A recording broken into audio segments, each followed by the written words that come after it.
Bharatiya Janata party అధ్యక్షురాలు శ్రీమతి దగ్గుపాటి పురంధేశ్వరి గారిని వారిని వచ్చి వారి మద్దతు తెలియ వారి సందేశం ఇవ్వమని కోరుకుంటున్నాను.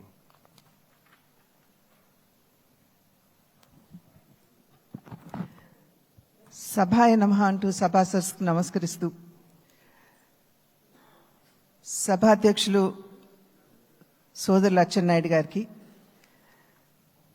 పెద్దలు నారా చంద్రబాబు నాయుడు గారికి, సోదరులు పవన్ కళ్యాణ్ గారికి, వేదిక ముందున్నటువంటి భారతీయ జనతా పార్టీ, తెలుగుదేశం, జనసేన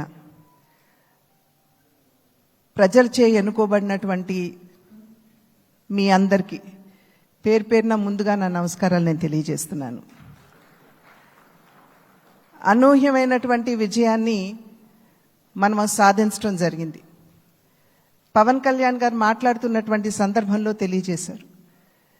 ఏ విధంగా ఢిల్లీలో మేము కూర్చున్నటువంటి సందర్భంలో ఆంధ్ర రాష్ట్రంలో జరిగినటువంటి ఎన్నిక జరిగిన తీరు మాత్రమే కాదు, 3 పార్టీల మధ్య ఏర్పడినటువంటి సమన్వయం ఒక రకంగా యావత్ భారతదేశానికి కూడా ఇది ఒక ఎగ్జాంపుల్గా నిలవాలి అని చెప్పి ఢిల్లీలో మాట్లాడుకున్నటువంటి మాట. అటువంటి సందర్భంలో కేవలం ఇక్కడ ఉన్నటువంటి నాయకులకి మాత్రమే కాకుండా ఈ 3 పార్టీలకి సంబంధించినటువంటి ప్రతి కార్యకర్తకి పేరు పేరున నేను శిరస్సు వంచి నా నమస్కారాలు తెలియజేస్తున్నాను.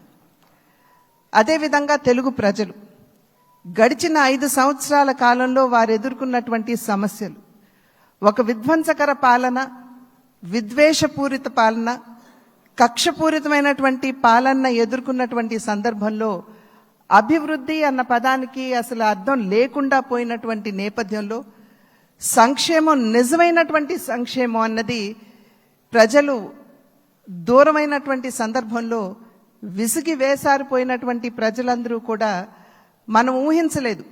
ఇంతటి ఘనమైన విజయం మనం సాధించగలమని చెప్పి మనం ఊహించలేదు.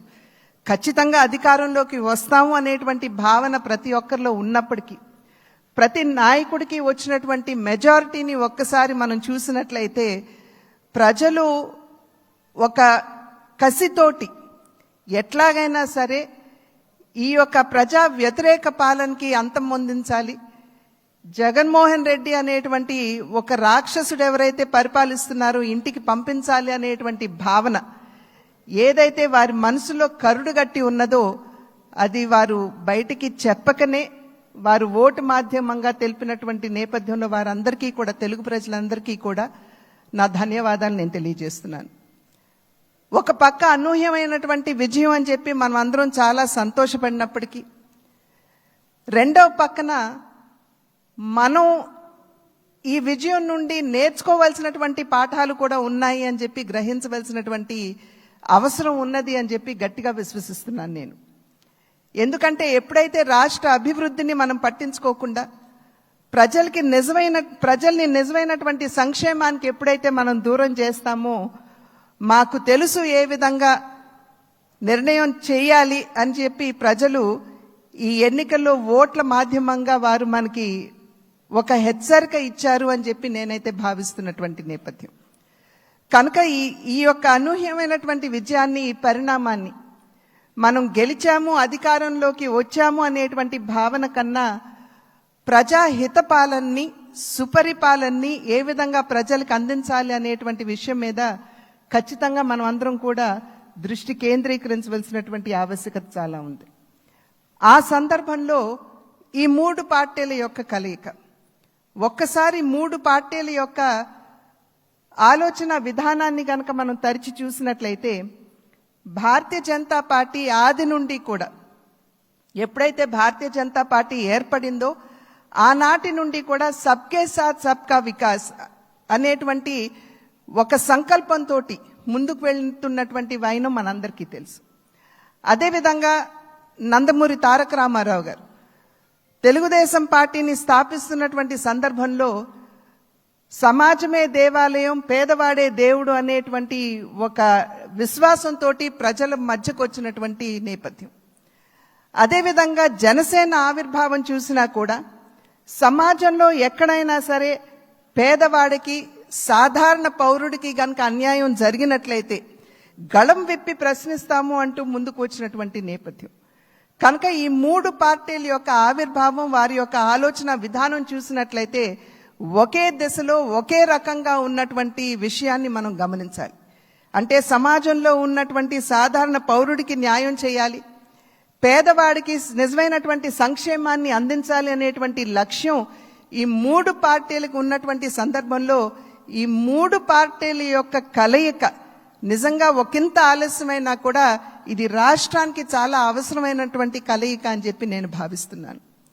మరి నేను అనేక సందర్భాల్లో చెప్తూ ఉంటాను, ఈ మూడు పార్టీల యొక్క కలయిక చూసినప్పుడు ఒక త్రివేణి సంగమాన్ని మనం చూస్తున్నట్టుగా మనం భావించవలసినటువంటి నేపథ్యం. ఒక పక్క చంద్రబాబు నాయుడు గారి స్ఫూర్తి, చంద్రబాబు నాయుడు గారి యుక్తి, రెండవ పక్క నరేంద్ర మోడీ గారి స్ఫూర్తి, అదేవిధంగా పవన్ కళ్యాణ్ గారి శక్తి. ఈ మూడింటి కలయికే ఇవాళ రాష్ట్ర ప్రజల ముందు ఈ యొక్క అలయన్స్ గా, కూటమిగా ముందుకొచ్చినటువంటి విషయాన్ని మనం అందరం కూడా గమనించవలసినటువంటి అవసరం చాలా ఉంది.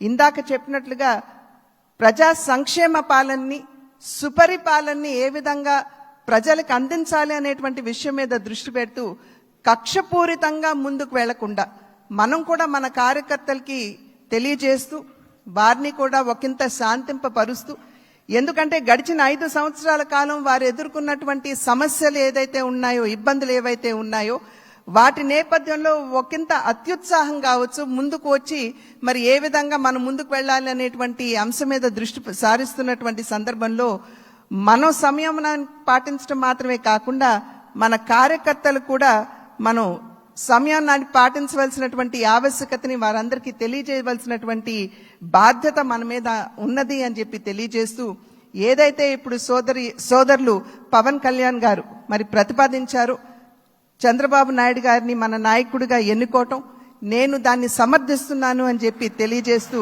మీ అందరికీ ధన్యవాదాలు తెలియజేస్తూ చంద్రబాబు నాయుడు గారికి మరి ఒక్కసారి నేను శుభాకాంక్షలు తెలియజేస్తున్నాను. నమస్కారం. జై